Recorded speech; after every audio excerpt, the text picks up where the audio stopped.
Just scroll down here.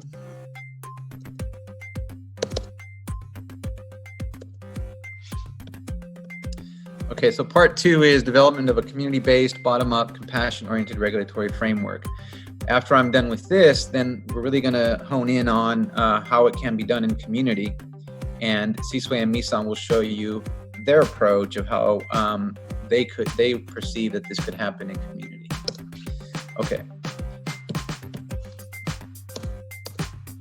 So our highest intention is to start by serving the most vulnerable. And this is because we recognize that if we start from here, it'll be a lot easier to ensure that we're including people who otherwise couldn't afford it than if we started with a more exclusive model and then tried to include folks who otherwise couldn't afford it, who typically wouldn't feel comfortable, whose culture may not be amenable to a more exclusive model. So we wanted to start by looking at creating models that are the most inclusive and serve the most vulnerable. And this based on the concept that all human beings are precious, every human life is sacred, and plant medicines teach us that justice and equitable access to opportunities of all kinds are crucial to the advancement of collective human consciousness. Our vision is to create local opportunity for individual healing, integration, community building, and economic opportunity for all of Oakland, starting with Oakland's most marginalized and vulnerable. So economic opportunity is part of phase 2. Today I'm showing you just phase 1. With phase 2, we're going to look at what are some community-based economic models where if services become something that's charged for, how can we capture that in a way that serves the community and doesn't leave Oakland, as happened with cannabis, out into the world of venture capital. And then folks here in Oakland have a difficult time getting jobs in cannabis or starting their own cannabis operations. As an example, we wanted to really explore how we build local economies. Our core principles is we want to create containers of compassion and security, ensure a bottom-up, community-driven approach to enable local and personal agency and self-healing, develop a nonprofit approach that's mission-focused, and create an effective community, I gotta move this here, create an effective community-based research model that assesses public health risks and benefits. Talk about that in the next presentation. So phase 1 is which is this year and early next year, probably half of next year. We want to start small, maybe 50 to 100 participants, maybe a few nonprofit organizations, to empower local leaders and nonprofits in Oakland's most disenfranchised communities to support their members and congregations in healing, creating community, and developing economic opportunities through the regulation of entheogenic plants and fungi. And again, this is about starting with most vulnerable, but everybody would be welcome to participate once we can prove the model is successful, and we'd open it up from there. Phase 2, which would be next year and the following year, is where we explored developing community-based economic models which offer sustenance opportunities, enabling the creation of jobs, housing, general services, nutrition, and business development, the creation of providing healing services. And you'll see where that's particularly important in the next presentation with Sisui and Misan. So we're creating containers of compassion and security. Security being a key point that we know in many communities with heavy trauma, the biggest issue of concern is security, that feeling of safety. Our goal is to deliver healing through nonprofit organizations, and these would be organizations that are serving formerly incarcerated. These would be local-based health clinics. These could be local churches, groups serving people emerging from addiction. And so these are some of the nonprofits that we have in Oakland. They're thriving and they're doing really great work.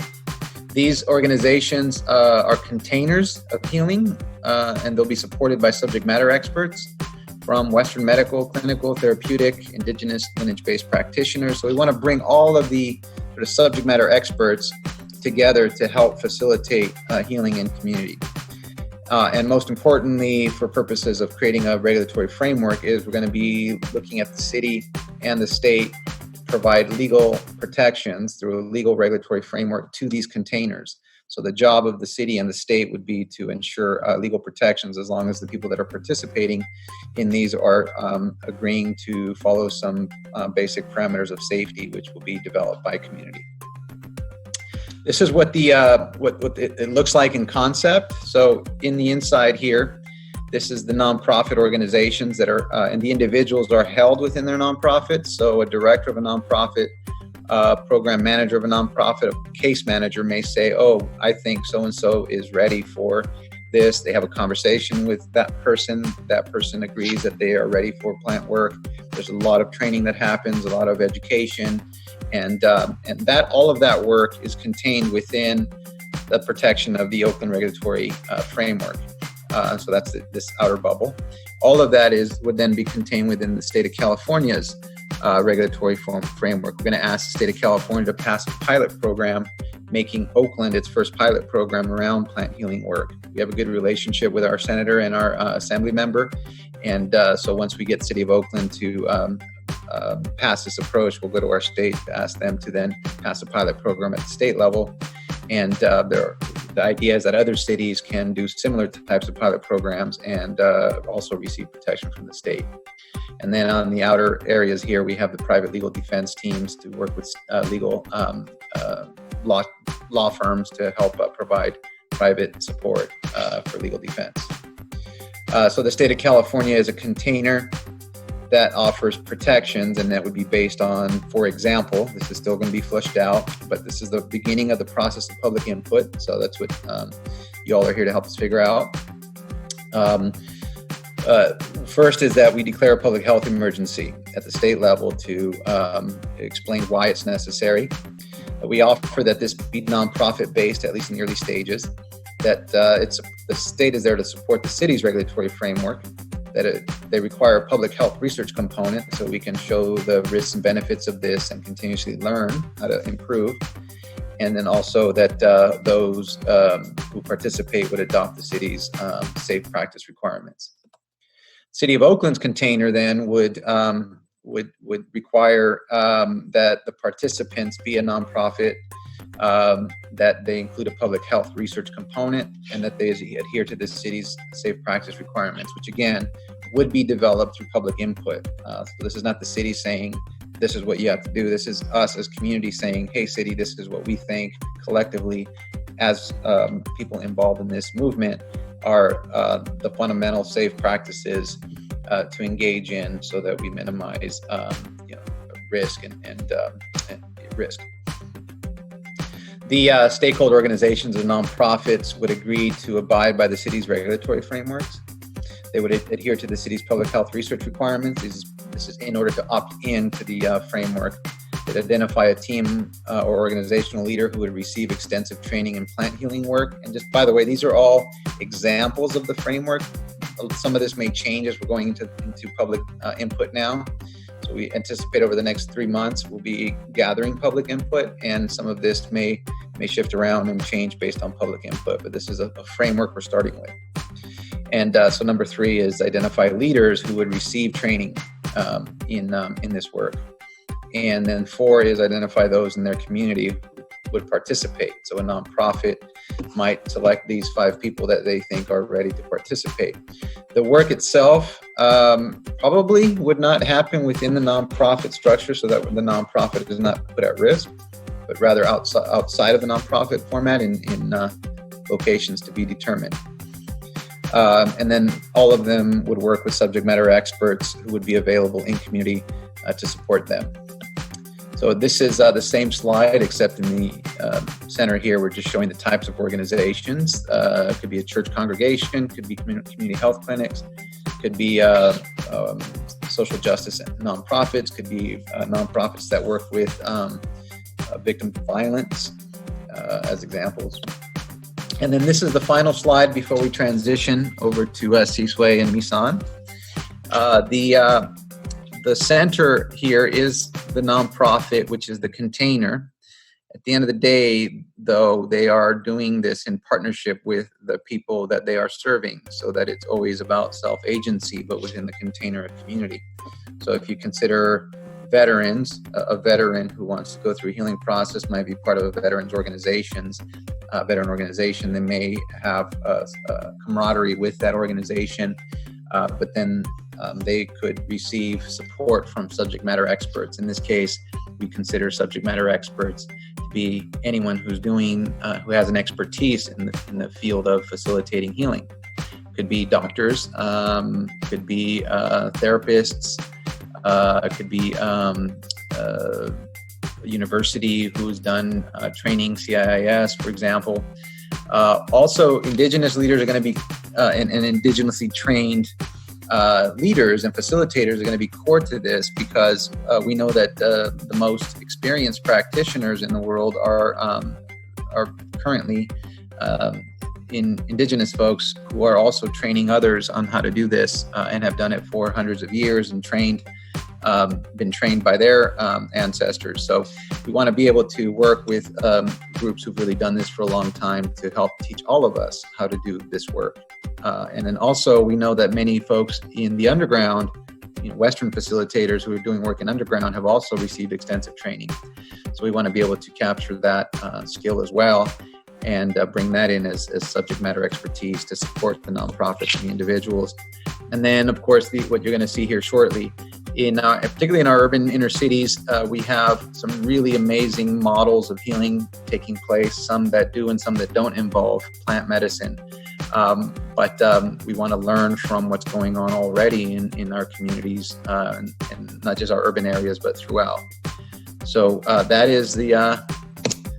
that's the presentation, and thank you all. I'm going to turn it over here to Siswe and Misan, and I'm guessing you guys are going to have us do some. Where'd you go? Here, there you are. All right. I'm guessing we're going to take a little breath or something.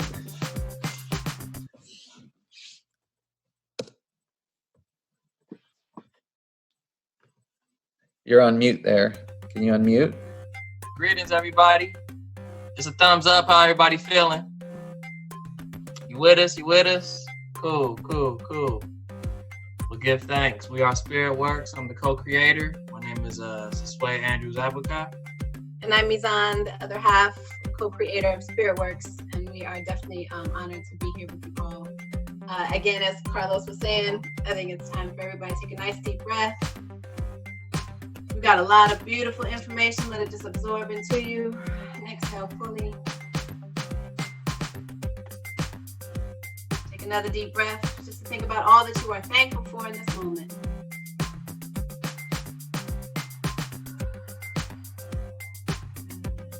Beautiful, everyone. Just shake out your shoulders a little bit. Wiggle your arms if you want to stand up and move around. I know that Zoom fatigue is a real deal thing, so we want to make sure that everybody's hearts and minds and bodies are open and receptive to the next stages of what we want to share with y'all. And we're excited to be here, to be able to share some of this goodies, some of this information, some of our experience that we have in radical healing through plant-based medicine here in the Bay Area. So thank y'all for being with us for sure. We want to also start with giving y'all a little background about who we are. So SpiritWurx is an organization that was founded in 2004 by my husband and I. We are partners in this life, partners in the work, and we are partners in creating and inspiring intergenerational wellness and racial healing. That's been our organization has taken many different forms over the years, but over the last couple of years, we've been really keen in on what it is that we really want to do and what we offer to this world. And so in all the many different facets of how that looks, intergenerational wellness is one of those pieces. So we do cultural events for both artists in our own rights. We do community convenings and conferences, as well as a lot of different consulting and coaching for wellness, both for families, for nonprofit organizations, for city governments, and youth-serving organizations as well. So we're happy to be here with y'all. Thank you. Thank you for that intro. For today's conversation and, share, I guess we could say share out, we just want to just talk about community, just so we have like a basis, kind of shared understanding. So we're suggesting that community is pretty much this intersection of shared values, shared goals, shared interests, and experiences. Now, of course, similar to a neighbor, for example, right? You may be living on the same block and you might have two different cultures within, two different households. So, of course, there's going to be nuances throughout this whole Venn diagram, but I just want y'all to kind of think about what community do you connect to? Maybe you could just put it in the chat box. I'm just curious. You know, who are you connected with? Who are you connected to? Where do you feel love? Where do you feel at home? And then, you know, we're going to move on to healing.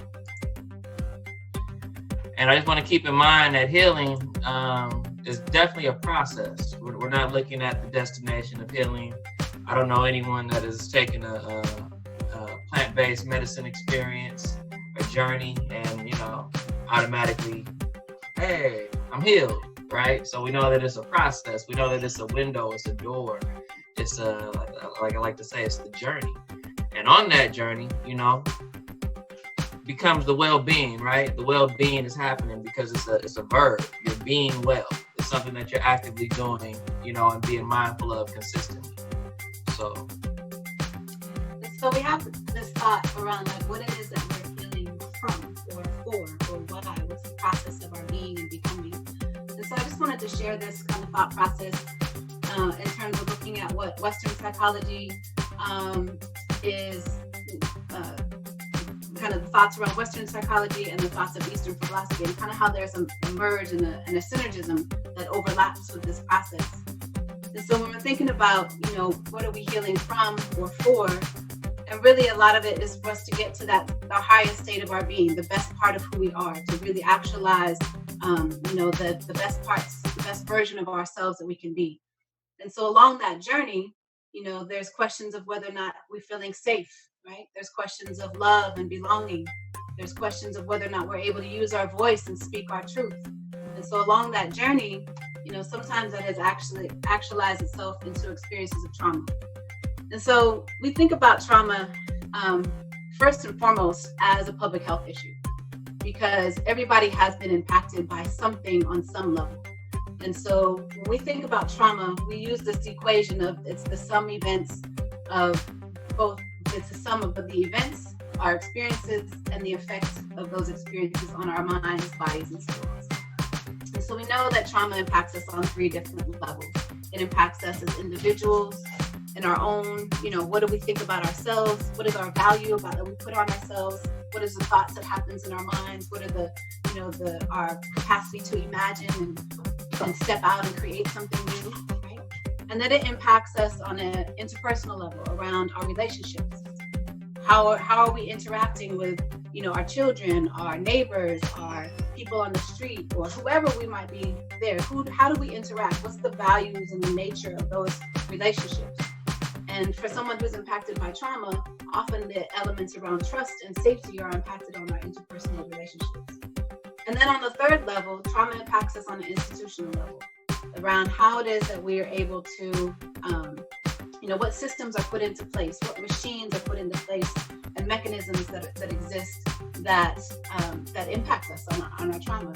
And so for people of color, or for people in community, or for people who have been even impacted by, you know, the war on drugs that we know has been a real deal, relationship when we're talking about plant-based medicine, the institutions have been set up there for us to, that have impacted families, right? Is incarcerated, you know, hundreds and thousands of people across the nation at a disproportionate rate. And so we really are aware that, you know, there's institutions that are set up that has had a traumatic effect on our relationships. And so we want to think about, you know, how we're healing also at all of these 3 different levels. And so we're going to think a little bit, so Sway's going to tell us a little story about Mia. Yep, everybody say what's up to Mia. Mia comes from a beautiful home, just powerful, young, brilliant human being, just knows where they're going in life, loves themselves to the fullest. And, you know, they step out into this world, right? And in this world, we have what you call these social toxins or social toxicity. And as you could read up in the top, there's these clouds, right? The colorism, the ageism, homophobia, poverty, right? And what happens is these social toxins begin to rain down on young Mia, right? And her shine starts to get a little dimmer as you see some of that acid rain breaking through the umbrella, right? Just raining down on her. So what happens is Mia takes this internalized, right? She internalizes this, right? Now she upset. Look at her. You know, her whole mood is shifted. And what happens is she takes this energy, these thoughts, these projections, into her community. Now this negative cycle begins to impact her community, her relationships. It goes further into the institutions, right? So you might have a teacher that's on burnout, for example, right? And for whatever reason, that energy is not only going to their colleagues, but now it's starting to affect the students. And now there's this big cycle of just what we call, quote unquote, prisoner pipeline. And, you know, it's just a traumatic cycle where no one's learning. The teachers are burned out, the children are burned out, the principal doesn't know what to do. That's just a small example, right? But we all know that it started at the individual level. So we like to think about this process of shifting what those clouds are. So when we talk about this concept of radical healing, it's a concept that was brought to us, and we, you know, kind of co-creators of with our dear brother and mentor, Dr. Sean Jenwright, who's the CEO of Flourish Agenda, also professor at San Francisco State University. And he has this concept around radical healing, that basically we want to be able to create safe containers and safe spaces for us to be able to have creativity and trust and joy and hope rain down on us, so that infuses our relationships, so that infuses the policies and the practices and the systems that we have. And then that is a cycle that continues round and round and round and round. And so we understand that this is kind of, like you say, as healing is a process of becoming, radical healing is that process of us becoming as a community well and heal and whole. And so we define community healing as creating a safe space for people to be their authentic selves and transform our conditions so that we can thrive as the best versions of ourselves. And so that's a big mouthful, but I think y'all understand what this means, is that basically, you know, we're using plant-based medicine as a capacity builder for ourselves to transform our conditions, to transform this level of trauma that we've experienced, to transform our community so that we can thrive, so that we can love, and let that be the lead and the guide.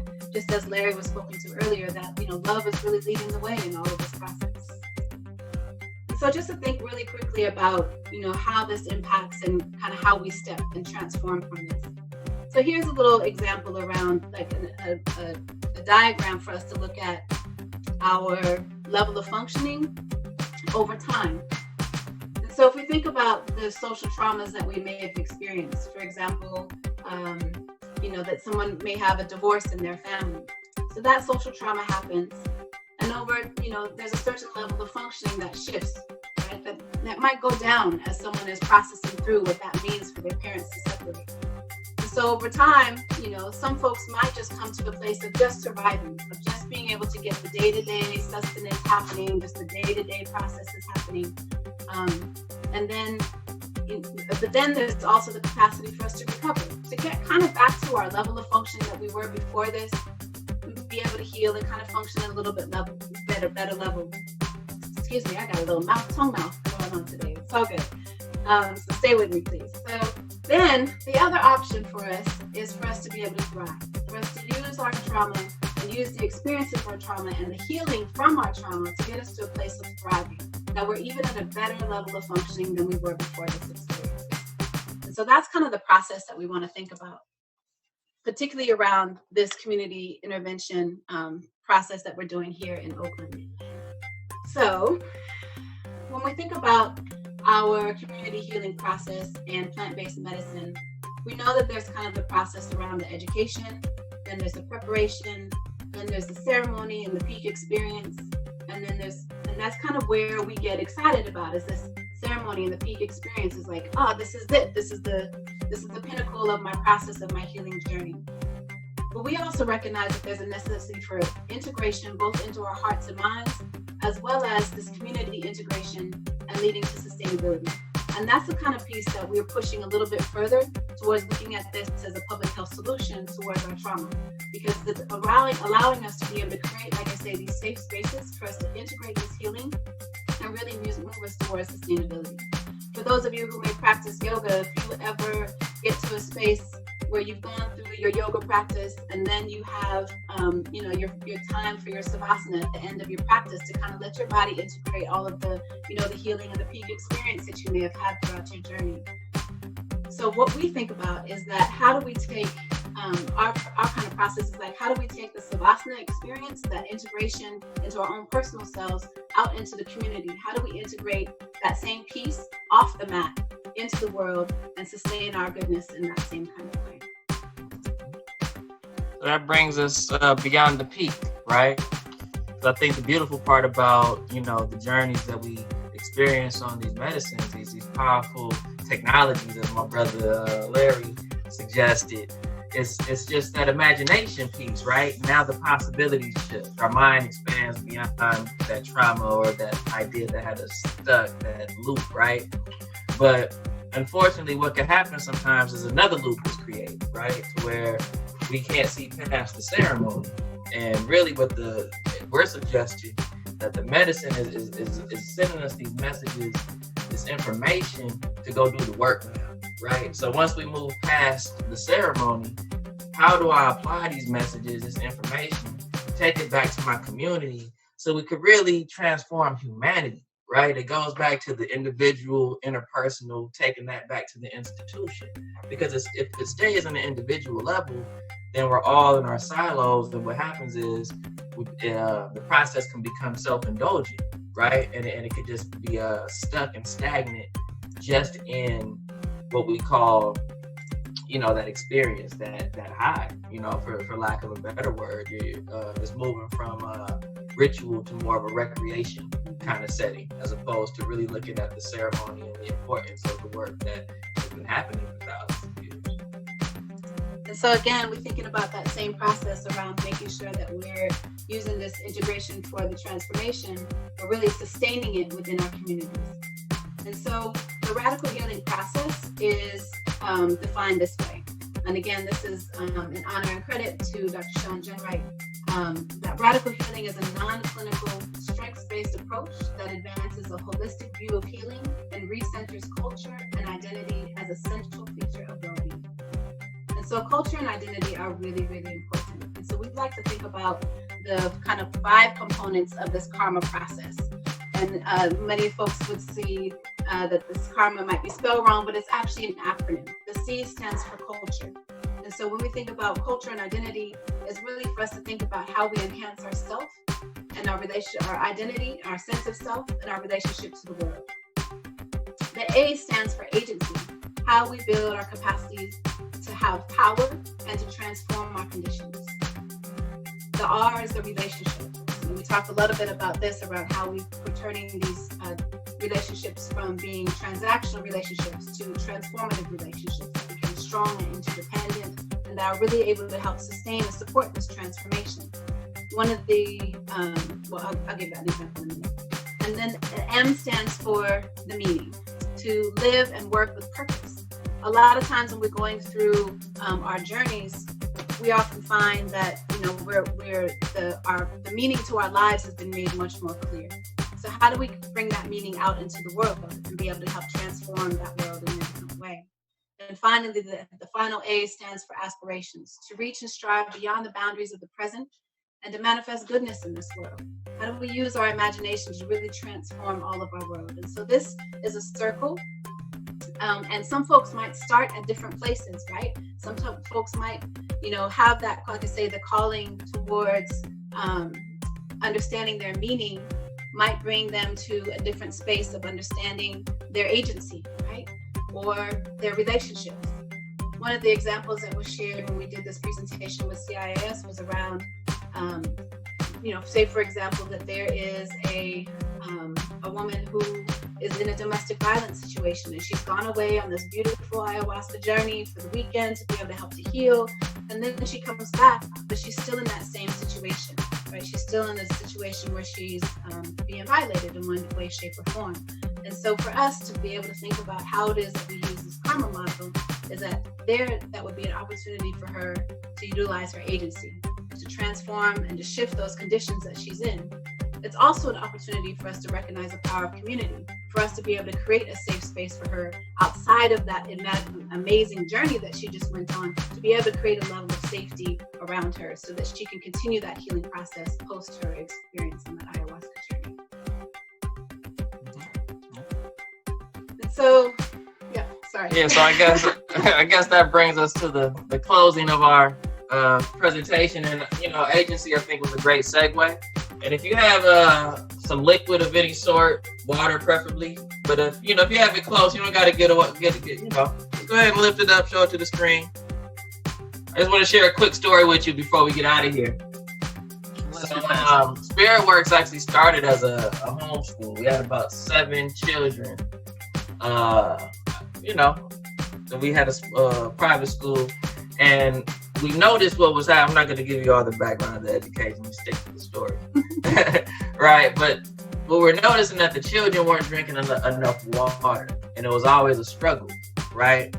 So what happened was we decided to create a ritual, so to speak, where we gave the children agency to, pour their cup, circle up, right? And what they would do is they would speak life into their water. So they would lift their water up and they would say, strong water, my water is powerful, it's beautiful, heal my body water.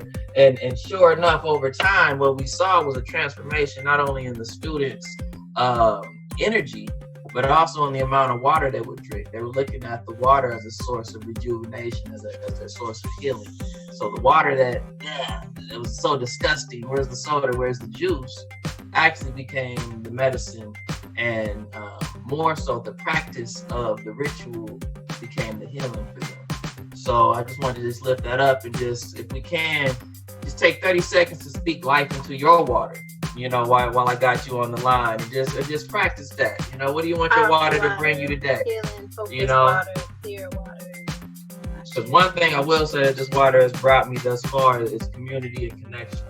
And we all know that this is one source that connects us all. This is inside of all of us. So, Ashe.